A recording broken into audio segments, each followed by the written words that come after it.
Good morning all of you. आज हम लोग साइकोलॉजी से रिलेटेड वन लाइनर क्वेश्चन को देखते हैं जो कि टेट, सी टेट और सुपर टेट से संबंधित काफ़ी महत्वपूर्ण होते हैं। वन लाइनर क्वेश्चन है, ये काफ़ी सिंपल है, इजी है, जो एग्ज़ाम के व्यू से काफ़ी इंपॉर्टेंट होते हैं, लेकिन रिवीजन ना होने के कारण कई बार गलतियां हो जाती हैं जिससे मेरिट पे सीधे प्रभाव पड़ता है। आइए हम लोग स्टार्ट करते हैं। पहला क्वेश्चन हम लोग देखते हैं, साइकोलॉजी की भाषा में लिखने संबंधी समस्याएं जो होती हैं उसको डिस्ग्राफिया कहा जाता है। पढ़ने संबंधी समस्याओं को डिसलेक्सिया कहते हैं। बोलने, पढ़ने और लिखने संबंधी इन तीनों से संबंधित जो समस्या होती है उसको डिस्प्रैक्सिया कहा जाता है। गणितीय समस्याओं से संबंधित जो समस्या होती है उसको डिसकैलकुलिया कहा जाता है। आइए एक बार इन चारों को हम लोग फिर से रिवाइज कर देते हैं। लिखने संबंधी समस्या डिस्ग्राफिया, पढ़ने संबंधी समस्या डिसलेक्सिया, बोलने, पढ़ने और लिखने संबंधी समस्या को डिस्प्रैक्सिया, गणितीय गणनाओं संबंधी समस्या को डिसकैलकुलिया कहा जाता है। आइए हम लोग नेक्स्ट देखते हैं। भाषा संबंधी विकृति को अफेसिया या भाषाघात के नाम से जाना जाता है। तर्क न कर पाने, चिंतन न कर पाने, स्मरण शक्ति का कमज़ोर होना, इन तीनों को हम लोग एक शब्द में डिमोन्सिया के नाम से जानते हैं। गति कौशल में विकृति को हम लोग डिस्पेनिया के नाम से जानते हैं। सीखने में अक्षमता को एलेक्सिया कहा जाता है। संप्रेषण या हकलाने संबंधी जो समस्या होती है इसको ऑटिज़म के नाम से जानते हैं। आइए इन पांचों को एक बार हम लोग फिर रिवाइज करते हैं। भाषा संबंधी विकृति अफेसिया या भाषाघात, तर्क न कर पाने, चिंतन और स्मरण शक्ति का कमज़ोर होना डिमोन्सिया कहलाता है। गति संबंधी विकृति को डिस्पेनिया कहा जाता है। सीखने में अक्षमता को जो है एलेक्सिया के नाम से जानते हैं। संप्रेषण या हकलाने संबंधी समस्या को ऑटिज़म के नाम से जानते हैं। आइए आगे हम लोग कुछ स्टेटमेंट देखते हैं। बालक का मस्तिष्क कोरा कागज होता है, यह स्टेटमेंट किसने दिया है? जॉन लॉक महोदय ने। बालक का मन कोरा कागज किसने कहा है? रूसो महोदय ने कहा है। और बालक का मस्तिष्क कोरा स्लेट होता है, यह प्लेटो महोदय ने कहा है। आइए हम लोग इसको एक बार फिर रिवाइज करते हैं। बालक का मस्तिष्क कोरा कागज जॉन लॉक महोदय ने कहा है। बालक का मन कोरा कागज रूसो महोदय ने कहा है। और मस्तिष्क कोरा स्लेट प्लेटो महोदय ने कहा है। आइए हम लोग नेक्स्ट सेट देखते हैं। सीखने का अनोखा काल शैशवावस्था को कहा जाता है। जीवन का अनोखा काल बाल्यावस्था को कहा जाता है। ये ध्यान रखिएगा, सीखने का अनोखा काल शैशवावस्था और पूरे जीवन, पूरे लाइफ का अनोखा काल जो है बाल्यावस्था को कहा जाता है। जीवन का अनोखा काल कोल और बुश महोदय ने कहा है।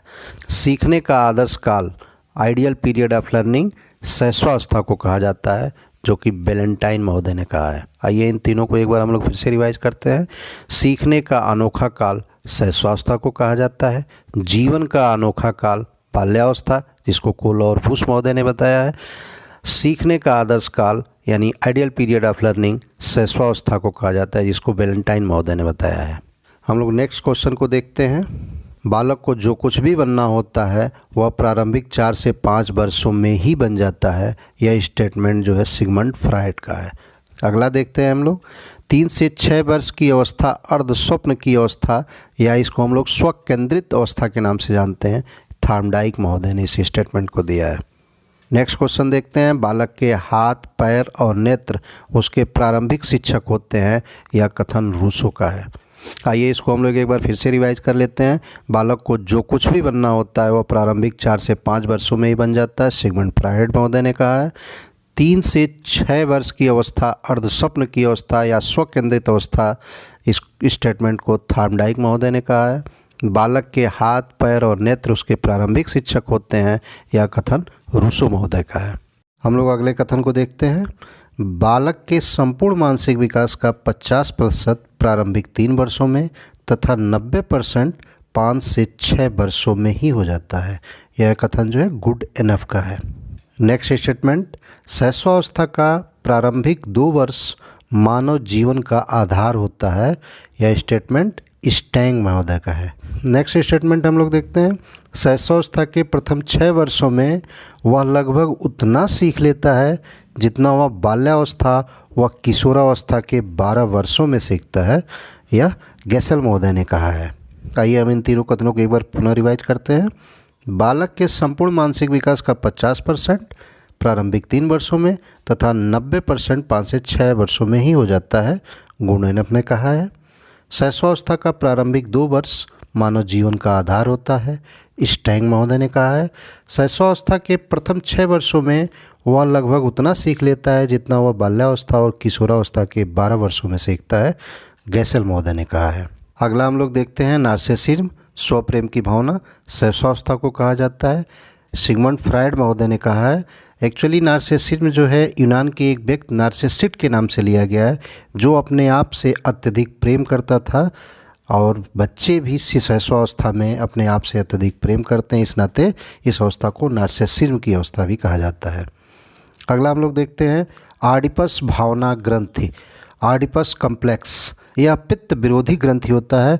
इसमें लड़के जो है अपने पिता से नफरत करने लगते हैं और अपने माँ से प्रेम करने लगते हैं। लड़कों का माँ के प्रति प्रेम ऑडिपस कॉम्प्लेक्स कहलाता है। अगला देखते हैं इलेक्ट्रा भावना ग्रंथि, इलेक्ट्रा कॉम्प्लेक्स। ये मात्र विरोधी ग्रंथि होती है। लड़कियों का पिता के प्रति लगाव और माँ से दूरी इलेक्ट्रा कॉम्प्लेक्स के नाम से जानते हैं। एक्चुअली ये ऑडिपस कॉम्प्लेक्स और इलेक्ट्रा कॉम्प्लेक्स की चर्चा मनोविश्लेषणात्मक सिद्धांत के अंतर्गत सिगमंड फ्रायड महोदय ने कहा है। इसमें इनका कहना है कि लड़के जो है ये समझते हैं कि पिता हमें कहीं लिंग से वंचित न कर दें, इस नाते उनका झुकाव जो है माता के प्रति हो जाता है। और इलेक्ट्रा कॉम्प्लेक्स में लड़कियों का पिता की तरफ जो झुकाव होता है वह यह सोचती हैं कि माँ उन्हें लिंग से वंचित कर दी है।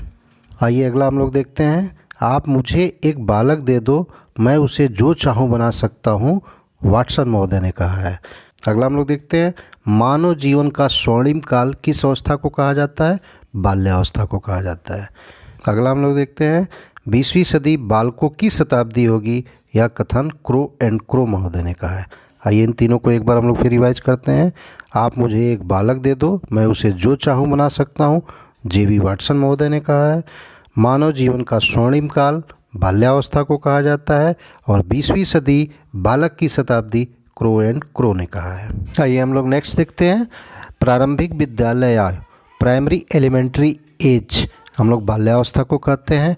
एक्चुअली हम लोग देखते हैं कि बाल्यावस्था की आयु जो है 6 से 14 वर्ष होती है और लगभग 6 वर्ष में ही बच्चे विद्यालय जाना शुरू करते हैं। इस नाते इस अवस्था को जो है प्राइमरी एलिमेंट्री एज, प्रारंभिक विद्यालय आयु की अवस्था के नाम से जानते हैं। नेक्स्ट हम लोग देखते हैं स्फूर्त की अवस्था, स्मार्ट एज किस अवस्था को कहते हैं, बाल्यावस्था को कहते हैं।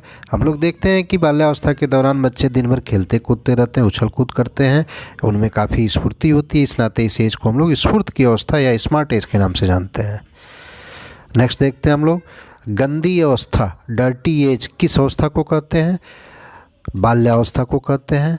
हम लोग देखते हैं कि बाल्यावस्था के दौरान बच्चे दिन भर खेलते कूदते रहते हैं, उछल कूद करते हैं, उनका अपने ही खान पान, कपड़े लत्ते और शरीर पे कोई ध्यान नहीं होता है, प्रायः गंदे रहते हैं, इस नाते इस अवस्था को हम लोग गंदी अवस्था या डर्टी एज के नाम से जानते हैं। नेक्स्ट हम लोग देखते हैं बाल्यावस्था को मिथ्या परिपक्वता का काल किसने कहा है, रास महोदय ने कहा है।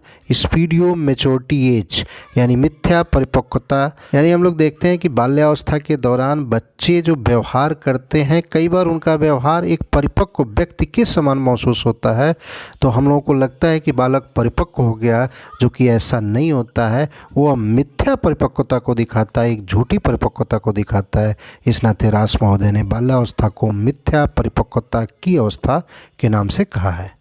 अगर मेरा वीडियो आप लोगों को अच्छा लग रहा हो तो सब्सक्राइब करें, बेल आइकन को ज़रूर दबा लें, लाइक करें, कमेंट करें और शेयर करें, जिससे प्रोत्साहित होकर इस तरह की सीरीज हम आगे बनाते रहें। आइए एक बार इन चारों को हम लोग रिवाइज करते हैं। प्राइमरी एलिमेंट्री एज, प्रारंभिक विद्यालय आयु, बाल्यावस्था, स्फूर्त की अवस्था, स्मार्ट एज, बाल्यावस्था, गंदी अवस्था या डर्टी एज हम लोग बाल्यावस्था को कहते हैं। स्पीडियो मैच्योरिटी एज, बाल्यावस्था को मिथ्या परिपक्वता का काल, रास महोदय ने कहा है। हम लोग अगला देखते हैं परिपक्वता की ओर बढ़ना, टू ग्रो टू मैच्योरिटी हम लोग किशोरावस्था को कहते हैं। एक्चुअली किशोरावस्था को अंग्रेजी में हम लोग एडोलसेंस के नाम से जानते हैं, जो लैटिन भाषा के शब्द एडोलसियर शब्द से लिया गया है, जिसका शाब्दिक अर्थ होता है टू ग्रो टू मैच्योरिटी, अर्थात परिपक्वता की ओर बढ़ना। अगला देखते हैं हम लोग संधिकाल। संधिकाल जो है हम लोग किशोरावस्था को कहते हैं। एक्चुअली ये बाल्यावस्था और प्रौढ़ावस्था के बीच का काल होता है। इस नाते इस अवस्था को हम लोग संधिकाल के नाम से जानते हैं, ट्रांजैक्शनल पीरियड के नाम से जानते हैं।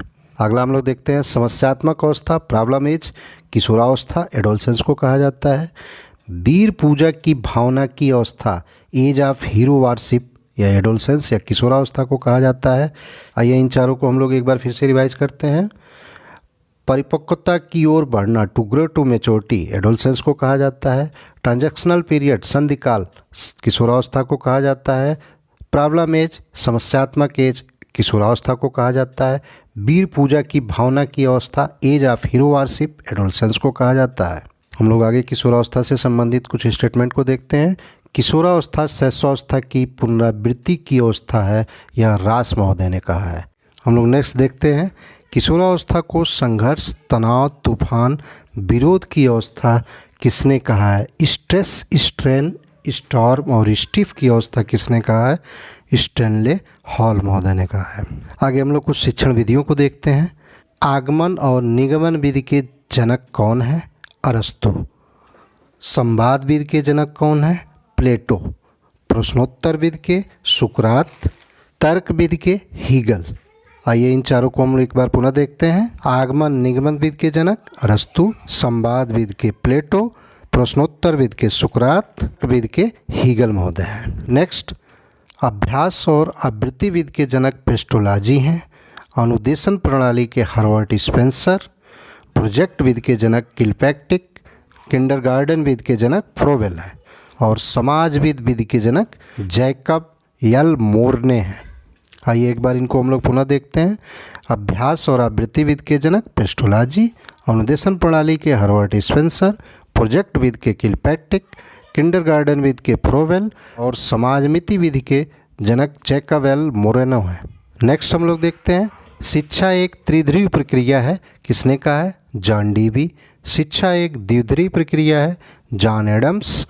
और मूल्यांकन त्रिमुखी प्रक्रिया है, इसको किसने कहा है? ब्लूम महोदय ने कहा है। आइए इन तीनों को एक बार हम लोग पुनः रिवाइज करते हैं। शिक्षा एक त्रिध्रुवीय प्रक्रिया है, जॉन डीवी। शिक्षा एक द्विध्रुवीय प्रक्रिया है, जॉन एडम्स। और मूल्यांकन त्रिमुखी प्रक्रिया है, ब्लूम महोदय ने कहा है। आइए हम लोग नेक्स्ट देखते हैं नकारात्मक शिक्षा के जनक कौन है? रूसो महोदय हैं। नकारात्मक शिक्षा से तात्पर्य होता है कि पूर्व निश्चित तथ्यों एवं आदर्शों को बिना किसी अनुभव अथवा तर्क के आधार पर स्वीकार न करना ही नकारात्मक शिक्षा कहलाता है। नेक्स्ट देखते हैं हम लोग विद्यालय रूपी बाग में अध्यापक रूपी मालिक विद्यार्थी रूपी पौधे के विकास में सहयोग देता है, यह कथन किसका है? फ्रोवेल महोदय का है। इन दोनों को एक बार हम लोग पुनः देखते हैं। नकारात्मक शिक्षा के जनक रूसो और विद्यालय रूपी बाग में अध्यापक रूपी माली विद्यार्थी रूपी पौधे के विकास में सहयोग देते हैं, यह कथन किसका है? फ्रोवेल महोदय का है। इस तरह से हम लोग 50 क्वेश्चन के सेट को देखे हैं। आप लोगों का रिस्पांस अच्छा रहा तो नेक्स्ट इसकी सीरीज को हम आगे बढ़ाएंगे। Thank you.